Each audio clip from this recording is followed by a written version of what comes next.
ગામે ગામ ફરીને એક જ વાત કરું છું, બીજી આવડતી નથી, બીજી છે પણ નહીં. આપણે બધા અર્જુનો ભેગા થયા છે. અર્જુન એટલે શું? ઘડીકમાં ભરતી, ઘડીકમાં ઓટ, ઘડીકમાં સુખ, ઘડીકમાં દુઃખ, ઘડીકમાં મીઠાશ, તો ઘડીકમાં દેવેલી મોડું. હોળી અને દિવાળીની વચ્ચે રમતા બધા ધરતીના પાત્રો અર્જુન કહેવાય. દરેક વ્યક્તિને એક યા બીજી ચિંતા હોય જ. નોકરી કદાચ જતી રહે તો ક્યારે, એ મોટો પ્રશ્ન.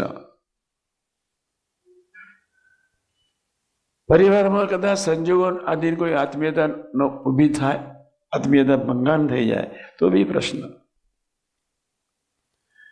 કળિયુગ ચારે બાજુ છે. સત્સંગ સિવાય કોઈ વ્યક્તિ, એક વાત સાંભળજો ધ્યાનથી, જેને સત્સંગનો યોગ છે, જેને સત્સંગ અને ભક્તિનો યોગ છે, જેને પ્રભુની અને સંતની સાથેની મૈત્રી છે, પ્રભુની નિષ્ઠા અને સંતની સાથે મૈત્રી, એક તો મિત્ર સારો જોઈએ જ. તમે બી નક્કી કરી નાખજો. અને હું કાયમ વાત કર્યા કરું છું કે મરજો કોઈક સારા ડોક્ટરના હાથે. કાયમ કહું, મરજો કોક સારા ડોક્ટરના હાથે. એક જીવનમાં એક મિત્ર એવો શોધી રહો, જેના ફળ સ્વરૂપે આપણી નૈયાને પ્રભુ હેમ ખેમ ઉતારતા જાય. માનવીને સાધુમાં આટલો જ ફેર, એની આંખ ડાફોરિયા મારતી હોય, સાધુનો આંખ ભગવાન તરફ જતી હોય. કેટલો ફેર! ક્યારે આપણે ડાફોરિયા મારીએ, ક્યારે આપણે અયોગ્ય સાંભળી નાખીએ, ક્યારે અયોગ્ય બોલી નાખીએ, આપણને એની ખબર નથી. યોગ્ય બોલાય, યોગ્ય ખવાય, યોગ્ય સંભળાય, એવા સંસ્કાર જાગૃત કરવા માટે, એવો વિવેક દ્રઢ કરવા માટે સાધુ જોઈએ જ. અર્જુનના સારથી કૃષ્ણ, શિવાજીના રામદાસ, અશોકના બુદ્ધ, આનંદના મહાવીર, ગણપતિના શિવશક્તિ.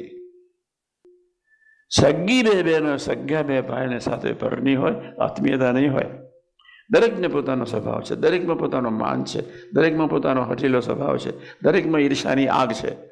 એ હઠ માનની ઈર્ષાની આગને હોલવવા માટે સત્સંગ. કોઈ આપણને પૂછે કે શા માટે મંદિરે? અહીં આગ છે, એ ઈર્ષાની આગ છે.